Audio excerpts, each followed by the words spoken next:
Hi everyone, and welcome back to a new episode of Diagnose Dan. Today we are working on a 2006 Hyundai Tucson. Now this car came into my shop for a check engine light. There are no customer complaints. The only thing the customer is complaining about is that check engine light. Now I started the diagnosis off camera, but this car almost tricked me. So I thought, that's interesting. Let's stop the diagnosis, let's turn on the camera, and let's see if we can diagnose this one together.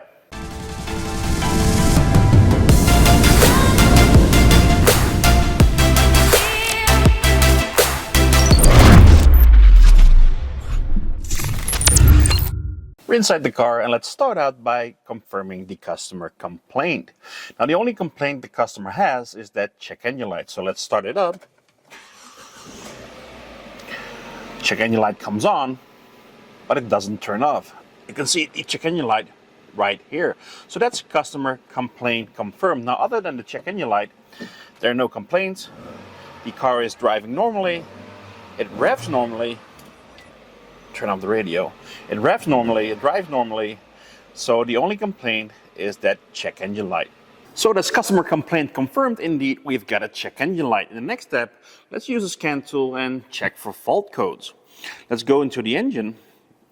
And indeed, we've got a fault code stored. It's only one fault code. It's the P0102, mass or volume airflow A circuit low input. So far, we confirmed the customer complaint. We have got a check engine light. We scanned for fault codes, and there is a fault code stored. So now we got direction. We're going to shift our attention towards the mass airflow sensor, since there is a mass airflow circuit fault code stored. So maybe the mass airflow sensor lost a power, a ground, or there's something wrong with the signal wire, or there's something wrong with the sensor itself. So in the next step, I want to pull up the mass airflow sensor data bit to see what the sensor is actually reading. We're in the car, the engine is running, and I pulled up the data bit for the mass airflow sensor. Now let's gently bump up the RPM towards 3000 RPM. And let's release it. And that all looks normal to me. Now let's rev it 3 times.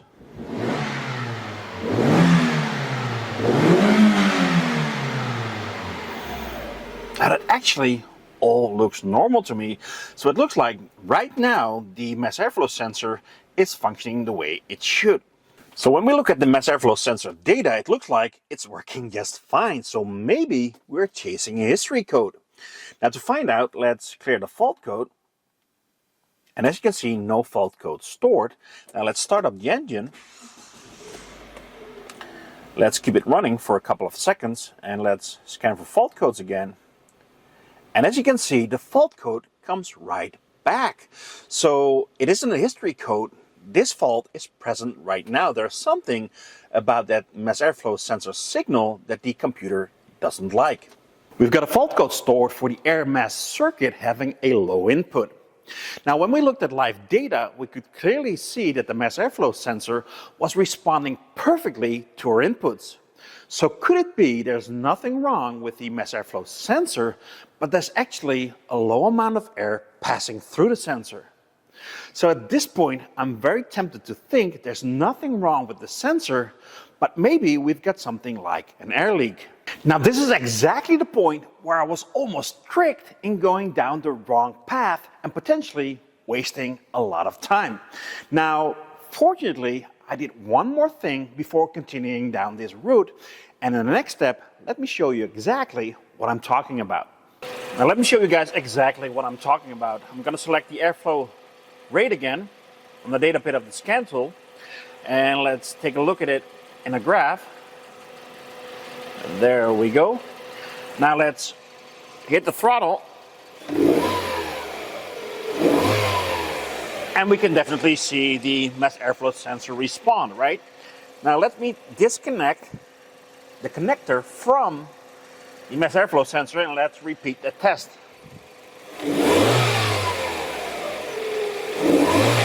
It still looks like that mass airflow sensor is working correctly. Now let me show you guys something else. So far we've been diagnosing this vehicle and looking at live data from the OE side of the tool, so from the Hyundai side. I backed out of that, and now I'm in generic mode. If you look at the left lower corner of your screen, you can see right now we're in generic mode. Now let's look at the data pit for the mass airflow sensor again. In generic mode, there we go. And let's put it in the graph. And let's hit the throttle again. And here you can see there's absolutely no response from the mass airflow sensor at all. Now this can easily trick you, but always remember, when you're looking at live data, you're not looking directly at the sensor, but you're looking at what the control module is showing you, its processed data.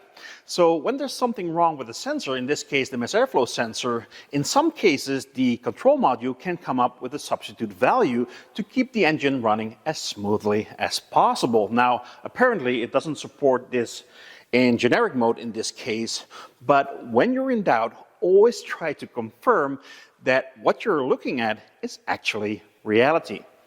At this point, I'm pretty convinced that the mass airflow sensor is doing nothing at all despite showing us good values in scan data. To confirm this, we need to do some measurements. So let's look at a wiring diagram. We can see we've got a 5-wire sensor. 2 of those wires are for a temperature sensor and the other 3 are for the mass airflow sensor. Now the white wire on pin 2 is a power and a black wire on pin 4 is a ground. Now I've got one side of my test lead hooked up to battery positive, so when I touch the ground, the test light should light up, and it does, so that's ground confirmed.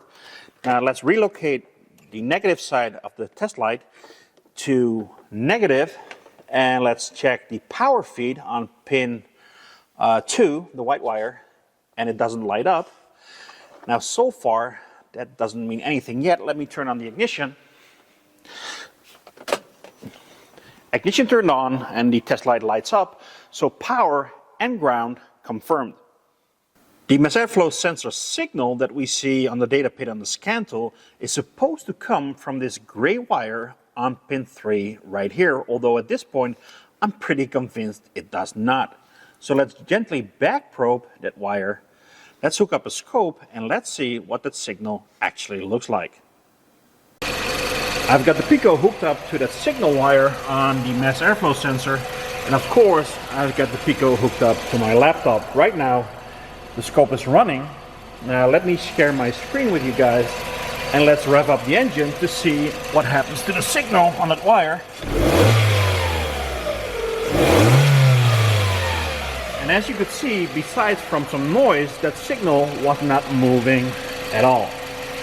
We've checked the power, we've checked the ground, and they were both okay. We took a look at the signal wire with the scope, but we didn't see a signal at all, just as we saw in the generic scan data.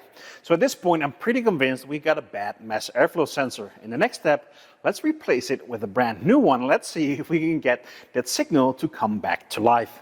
Replacing that mass airflow sensor should be pretty straightforward. Even I should be able to do it, so let's disconnect the connector, let's unclip the airbox, and then there's 2 clamps holding the mass airflow sensor in place. Let's undo those, and now we can remove the air filter housing, take out the old mass airflow sensor, take the new one, put this back on, clip it in again, and tighten those clamps again. Now, I will redo those by hand. I will gently clamp them on, and I will check them by hand later. But right now, it should be good to go. Now let's back probe that signal wire again, and let's find out if that signal came back to life. New mass airflow sensor is installed. This is the old unit. And we're back probed at that signal wire again, hooked it up to the Pico, and the scope is running. Now, let's rev up the engine again and let's take a look at that signal.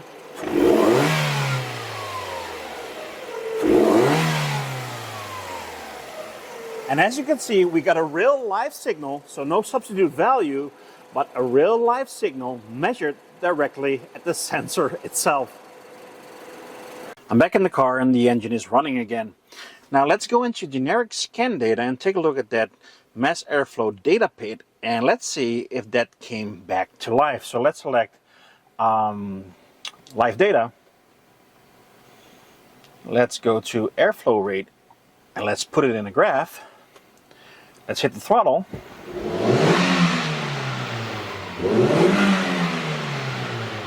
And as you can see, it looks like we've got a fix.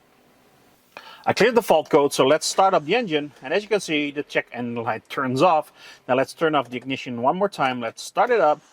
And again, the check engine light turns off, no problem. Now a light that doesn't turn off is the fuel indicator light. Now if you're a customer and if you're watching this, we need to test drive your vehicle to confirm the fix. We need to gather data. Don't bring your car in like this. If we get stranded by the side of the road and we need to walk back, we're not going to be your friend for a long time. You need to make up with beer. Lots of beer. You hear me?